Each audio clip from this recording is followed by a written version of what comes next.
আসসালামু আলাইকুম টাঙ্গেলের মানুষ কি বাস শুনেনরা আশা করি ব্যাগ কি ভালো আছো। তো আজকে আমরা সবাই মিলে গেতাছি শুশুয়া চরে আর ওইখানে যাওয়ার উদ্দেশ্য হলো 7 নং শুশুয়া কৃতিক আয়োজিত ফুটবল টুর্নামেন্ট 2025। তো এই টুর্নামেন্টের একটি দল আমাদের এলাকা থেকে নেওয়া হয়েছে। আজকে আমাদের দলের খেলা ফেলানো হয়েছে। তাই আজকে আমরা রামপুর কবিরাতুরের সবাই মিলে যাচ্ছি শুশুয়া ফুটবল খেলা উপভোগ করতে আর খেলতে। আর আমরা কল্পনা করতে পারিনি এত মানুষ যাবে আমাদের সাথে। আর যমুনা নদী দিয়ে প্রায় 3 ঘন্টা উত্তর দিকে আসার পর আমরা এসে পৌঁছেছি শুশুয়া চরে, যেখানে আমাদের খেলা অনুষ্ঠিত হবে। আর আপনারা দেখুন ছোট্ট একটি ছেলে নৌকায় প্রায় 100 এর উপরে মানুষ এসেছি আমরা। আর আমি সারা পথ ভয়ে ভয়ে এসেছি, জানি না কখন জানি ডুবে যায়। দেখুন না কত মানুষ, আমি আসলে ভাবতে পারি না ছোট্ট একটি ছেলে নৌকায় এত মানুষ আসে। আর আমরা একটু হাইটে এসে বললাম মাঠে। আর দেখুন না মাঠটা কিন্তু অনেক বড়। আর আমি মাঠটা ঘুরে দেখলাম, ভালোই আছে, খারাপ না। আর এর মধ্যে দেখুন না আমাদের প্লেয়ারের লিস্ট করা হচ্ছে। আর লিস্ট করা শেষ, খেলা এখন শুরু হয়ে যাবে। তার আগে আপনাদেরকে আমাদের প্লেয়ার গুলো এক নজর দেখাই। আর এটা কিন্তু নকআউট খেলা, হালি বাদ। আর আমাদের গার্জেন হিসাবে অনেকে আমাদের সাথে এসেছে। তার মধ্যে থেকে সুজা ভাই আমাদের দল হয়ে কিছু কথা বলতেছে। আর তারপরে আমাদের খেলা শুরু হবে। আর এই খেলার পিছনে অনেকে দায়িত্ব অবদান রয়েছে, যেমন রুবেল ভাই, আশাফুল ভাই, সিয়াম ভাই, আরিফ ভাই, সিয়াম ভাই, মুন্টু ভাই। আর সিনিয়রদের ভিতরে রয়েছে সুজা ভাই, খলিল কাকু, জায়েদ কাকা, রাসেল কাকা, শরীফ কাকা, আঙ্গুর রাজু কাকু আছে কিন্তু। আর আপনারা দেখুন খেলা কিন্তু শুরু হয়ে গেছে, পুরো দৌড়া খেলা চলতেছে। খেলাটা কিন্তু অনেক সুষ্ঠুভাবে হইতেছে। আর খেলাটা হচ্ছে রামপুর বনাম তালতলা। আর ব্যাকমুরে কিন্তু আক্রমণ হয়েছে। আর পুরো 95 মিনিট খেলার পর কিন্তু এক মুরা গোলও নাই। হেন্ডিকে খেলা এখন টাই বিগারে গেছে। আর টাই বিগার শট দেখুন কেমনি কি হয়। তো প্রথমে হচ্ছে আমাদের কি সর্বপ্রথম কিক নিলেন করিম ভাই। দেখুন এরা কি গোল হইছে, গুলিছো হয়ে যায় নাই বল। তারপরের কিক তালতলা, তো দেখেন বল উপর দা দিছে আমাদের। তারপর শট দিচ্ছে মুমিন দোস্ত, দেখুন কি গোল, দেখুন ফাটাফাটি গোল। দেখেন তারপরটা কিন্তু ওরা গোল দিয়ে ফেলাইছে। আর এখন হচ্ছে আমাদের কিক, দেখেন কি সুন্দর গোল হলো। গোল হচ্ছে তালতলা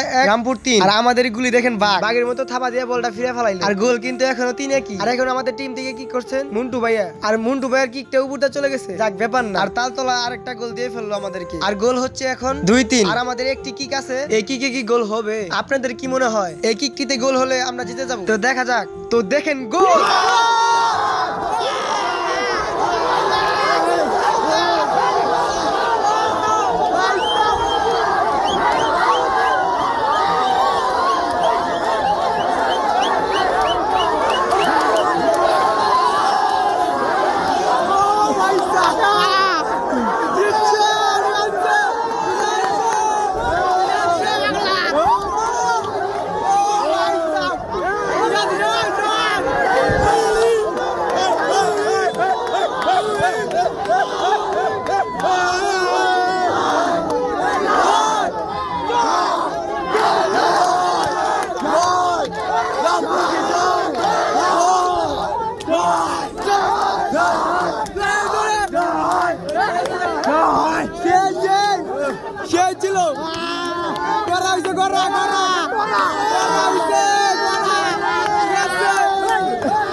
একদম টলার নিয়ম। আর এরপরের বার টলার নিয়ম, ঠিক আছে?